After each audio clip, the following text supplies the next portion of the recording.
ধরেন আপনার কাছে 20টি কমলা আছে, তার মধ্যে 20% যদি পচে যায় তাহলে কয়টি কমলা আপনার কাছে থাকবে, এটাই আজকের প্রশ্ন।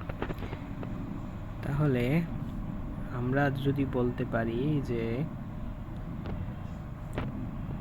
100% ইকুয়াল টু কতগুলো কমলা,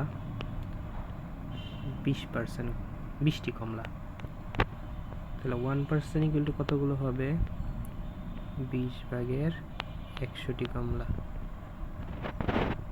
এখন আমাকে বের করতে হবে কয়টি কমলা।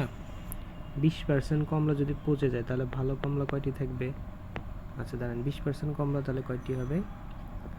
আচ্ছা আমরা ভালো কমলার সংখ্যা কয়টি, তাহলে 20% যদি পচে যায় তাহলে ভালো কমলার পরিমাণটা কত হবে, 80%। তাহলে আমরা 20% না বের করে 80% বের করি।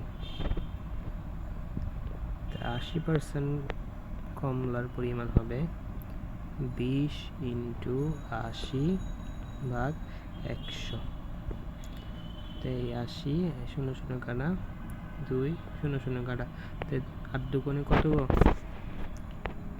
16টি কমলা। 16টি কমলা, তাহলে ভালো কমলার সংখ্যা কতগুলো, 16টি।